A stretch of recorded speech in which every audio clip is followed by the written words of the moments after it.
What's up, guys? What's up, fam? Rep Gents. What is the number one way to avoid burnout as an insurance agent? Number one, it's really simple. You have to have a schedule. Have a schedule. Know what you're going to do before you do it. That will take a lot of the stress and anxiety out of figuring out what you have to do. It's very simple.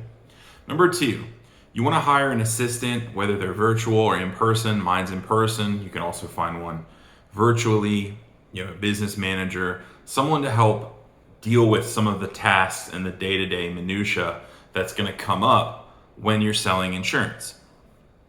Third thing that you can do, and this is probably the most important, is have a CRM to keep everything organized.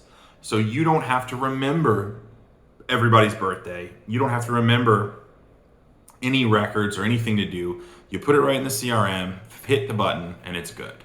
Have a system set up for that. And that will automate a lot of the reminders. So like every morning, my Salesforce system tells me, hey, Nick, you need to call these 3 people, or hey, you need to do this. It makes it very simple. So I'm not wasting brain mustard thinking about, oh, what do I need to do today? It's like, no, today's Friday. My schedule's already set. This is what we do on Fridays.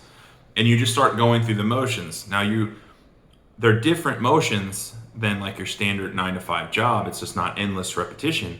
But in a lot of ways, it is very repetitive and it is semi-endless. So you want to make sure that you're making it as easy on yourself as it can be. That's how you do it. Have a schedule, stick to it. Offload as many tasks as you can to either an assistant or a helper or a phone person, however you can do it. And then have a CRM that reminds you of what to do to help stick to your schedule. And it really works well if everyone's on the same schedule, because then everybody knows what they're supposed to be doing. So you don't really get burned out because you literally know where you're supposed to be. Burnout normally happens when you're struggling and you're doing a lot of activity all by yourself. You can do a lot of activity as long as it's very specialized. That will make it much easier for you to move ahead. So here's an example of someone that gets burned out. This is what their week looks like. Monday, guess I'll call all day, schedule for Tuesday, hopefully. And then whatever I don't get scheduled Tuesday, I'll door knock. And then they'll come home and then they got a call to try to schedule for Wednesday.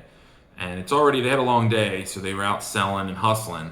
And then they come home and they got to spend 2 hours on the phone or 3 hours on the phone to get a few more appointments for the next day.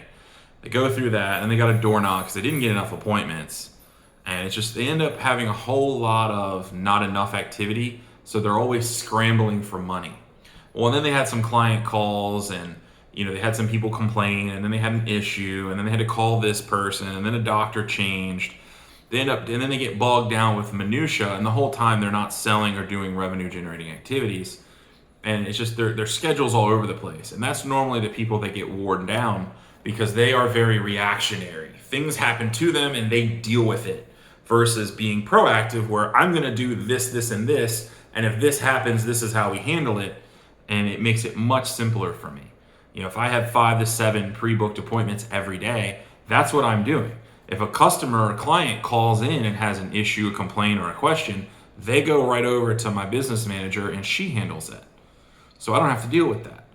Same thing with scheduling. I don't have to worry about scheduling my appointments because while I'm out selling, my business person, my assistant is taking care of that. So it helps you spread out your workload and keeps you focused on the repetitions that make you money. The next thing, the other big thing why people get burned out, particularly like in Medicare, is you can make a whole lot of sales and not make a whole lot of money because it's a business of renewal. So until those renewals catch back up to you, you're making a lot of sales, but you're not making a ton of money because you're spending a lot in revenue or in marketing and things like that. So you got to keep your goals in mind, and you have to cross-sell some other products. Final expense is an excellent thing to cross-sell, as is dental, and all those other things. Keep that in mind so that it keeps your revenue relatively decent. That'll help prevent the fatigue, because that's 100% mental in itself. You look at your numbers, you're like, wow, I sold a whole bunch of policies, didn't make a ton of money. It sometimes can be very, detrimental to, your attitude, which ultimately leads to burnout and fatigue. So keep that in mind. Stick to a schedule, offload as much work as you can, and use our CRM to keep you as well organized and motivated as possible and disciplined with those three things. So get out there and sell some. If you want to join Aging Benefits Advisory, all you have to do is click the link below, subscribe. It won't hurt you to subscribe. Hit like on the video. Really helps the YouTube algorithm, helps spread and grow my team so I can help other people become financially free, and not to mention help a lot of seniors that need help. So subscribe below.